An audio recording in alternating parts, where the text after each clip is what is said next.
Hey everybody, and welcome back to another video. So today we're taking a look at a switch. This is my original launch day switch. We're gonna do some fancy hackaroo stuff to it. I'm not really gonna hackaroo anything, but we're gonna do some things. But what I want to focus on today is I bought a bunch of these guys, and you may be asking yourself, Sean, what are these and what do they do?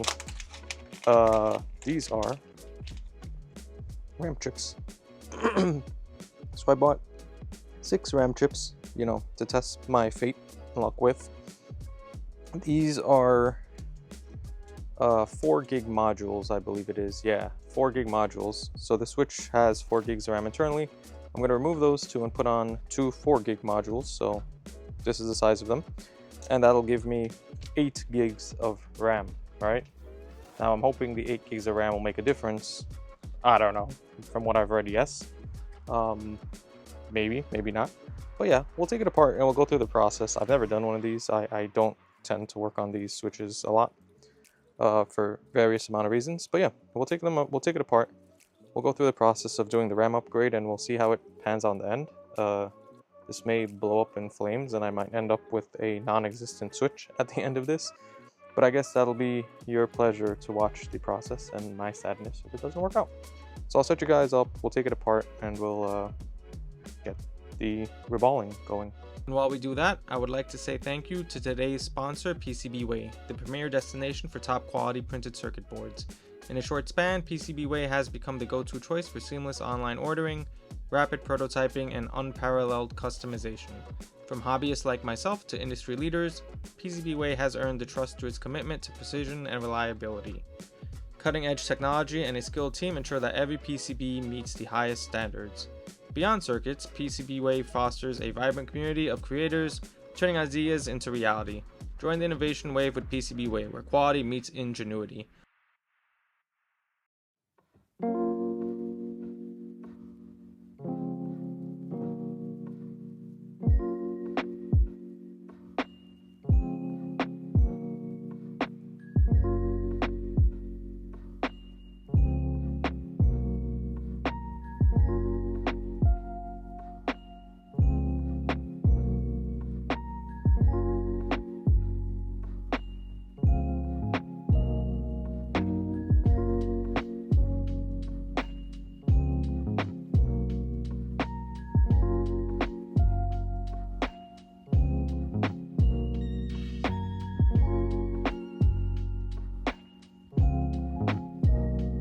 Alrighty, so we got it taken all apart. If you didn't catch the last part, this is the shell that's on it, right? And there's these little notches. So what I did was, under the microscope I showed it, I stuck my tweezer in and I gently bent each one out and it came apart. As you see, this side I kind of took it off a little bit too hard, but it's pretty flimsy, so it'll come back on. So these are our 2 RAM chips. What I'm planning on doing is I'm going to tape off all of this and probably all of this. Basically, I'm going to tape around the RAM chips with aluminum tape, as you've seen me do with other consoles. And the plan, I believe, is going to add some flux. And we're going to try 450C, blast it, lift, clean the pads, slap new chip on, same thing, 450, heat, back on, and put it all back together. It should work, and it should be that straightforward. At least on the hardware part. So that's what we're gonna do now, I suppose.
driving.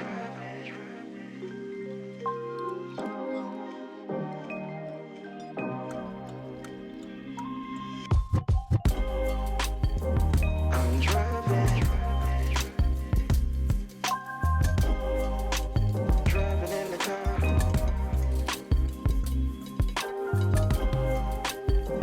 I'm driving.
Alright, so RAM is done. So there we are. 2 RAM chips. You can't really tell there's a difference, but it's going to be hard to get in focus. The model number, I believe, is a tad bit different than the old one, so I'm going to try my best here. So yeah, there you go. It's the H9HGNNNCPMML, and here's the original one. That's the original one. Came out. So from here, what we got to do now is, since I got it cleaned up, hopefully it's aligned right. So what I did was I heated it once, put a little more flux, heated it up, and took my tweezers and tapped it to make sure it was liquid state. Everything looks aligned. So I'm gonna put it back together. You don't need to see that part. We'll come back when it's put back together because there's nothing else hardware-wise I need to do. Since this is a Gen 1, I don't need to like mod chip it or anything. I can just RCM jig it, which is what I've been doing. So we'll come back once it's all put together. Alright, so here we are. Had some recording issues, so you probably see my last clip has outlines of my screen because it was captured in OBS. Camera ran out of storage and I didn't notice. But nevertheless, Switch works, not the way you think it works. This is it back to stock. So essentially what happened is, put that to the side. I'm going to try to get it in focus, but if you see here, there's a set of RAM chips. These are the first set of RAMs. So the ones you saw in the video I put these on, and when I powered on the Switch, I got a blue screen of death.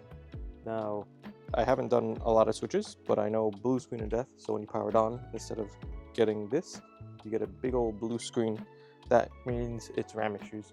So I took off the RAM, and I put on a second set of RAM chips. So these guys. Remember, each time it's 2. So these are RAM set 2. When I put on those, I would get to the, when you click it, Nintendo screen, and then it powers off. So I was like, geez, what the hell is this? I jigged it, so this is a launch switch, so I can jig it to boot custom firmware, and when I did, it would boot Hitake, but it would give there's some kind of hardware error, and if you press any button to continue, I would get this fuzzy purple screen. So I was like, I don't know what the hell is going on here. So I took these sets off, and I think these are all leaded, right? So I got 6 of these, and I think they're lead free, sorry. So I reballed these 2 leaded, and I put them on, and then I was getting power's on, you see the backlight, but no video. So then I was like, what in the world is going on here? So then from there, I took my original RAM, reballed it, put it back in, and now we get power. So I can either leave it here, it works perfectly fine, I can leave it here, or I can use my final set and reball these leaded, try these. But it seems like I probably got a bad batch because so far no results, and these are typical of your RAM issues. So we'll figure out what I do. If I stop here, this is my failure, and this is it working but on original RAM, so we didn't get to see the full process. 3 reballs in and nothing. If we continue, you'll see me continue, and you'll see what happens in the outset. So we'll see what happens.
Alrighty, so we got it RAM done. I kind of rushed ahead, but this is what I'm talking about. So right there's the original RAM. Here is plugged in, and if I power it on, I don't know if you could see, but it's a very faint, the backlight comes on for a quick second, then it goes right off. So it's the same issue I've been running into before. I don't know what's going on with this, to be honest with you. It doesn't need everything. I just plugged in the LCD, but that's what I'm getting. So from here, I'm gonna have to re-put back in the original RAM, and we'll go from there. So see you on the other side again.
And here we are with the final product. Unfortunately, as you'll see, it powers on, and if you heard that, the backlight does come on and it does click and the screen works. It's just that I don't have LCD, and the reason behind this is I basically broke the LCD connector and I need to replace it, and I don't have one to replace it. But you're probably not going to be able to see it, but it lit up there.